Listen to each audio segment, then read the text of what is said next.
Yuk kita bahas menahan mengejan selama kontraksi, terutama memasuki fase transisi, biasanya bukan 7, 8, 9 ya. Nah, di komen sebelumnya gak bisa ditahan, sangat sulit gitu. Sebelumnya aku sudah sharing sebetulnya mengenai teknik ini, tapi yuk kita bahas lagi. Nah, teknik hip squeeze ini ya. Jadi ada beberapa teknik yang namanya teknik hip squeeze, satunya lagi adalah counter pressure. Nah, kalau ibu lihat teknik ini familiar di Indonesia enggak.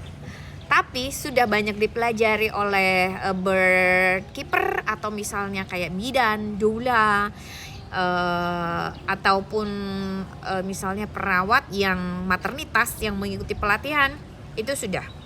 Tapi tidak semuanya dari pelatihan yang kredibel, alias kadang-kadang kita juga menemukan case di mana cuma ikut-ikutan saja ngeliatin kemudian dipraktekkan tapi nggak kena sasaran. Nah, ini dipelajari di pelatihan doula ya.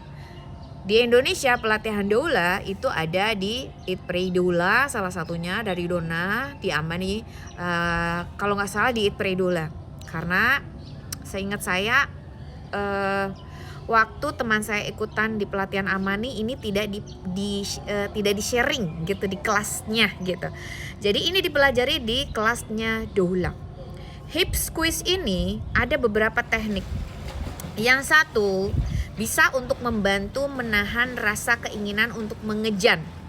Dan yang satunya lagi, yang lainnya adalah untuk membantu membuka pelvis ya, sehingga meringankan rasa nggak nyaman atau rasa nyeri selama persalinan gitu. Jadi bedakan ya, ada hip squeeze untuk menahan rasa keinginan untuk mengejan, ada hip squeeze yang tujuannya adalah untuk menyamankan atau pain relief ya, menyamankan dari rasa nggak nyaman, sakit ya selama persalinan, dan juga membuka jalan lahirnya.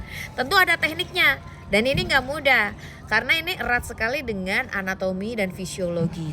Nah, di Indonesia ya rata-rata yang sudah mempraktekkan ini sudah pasti mengikuti pelatihan dari mentor luar negeri aslinya ya. Jadi kalau ada yang orang Indonesia yang ngajarin teknik ini, itu ya berarti bukan nggak langsung ya gitu, dan masih bisa jadi mispersepsi gitu ya. Jadi hati-hati dalam memilih provider.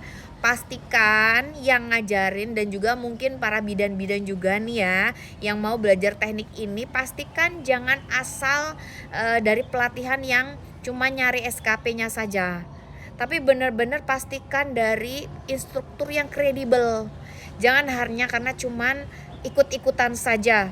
Ini bisa loh ditiru, mudah, orang lihat juga bisa niru, tapi kena atau tidak kena ke titiknya itu belum tentu. Gitu ya.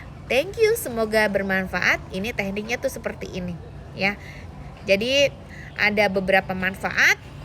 Teknik untuk menahan mengejan itu berbeda. Walaupun gerakannya sama kayak gini, yang satunya meringankan rasa nyeri, ada yang satunya lagi adalah untuk membuka si pelvis bagian atas atau pintu panggul atas atau inlet.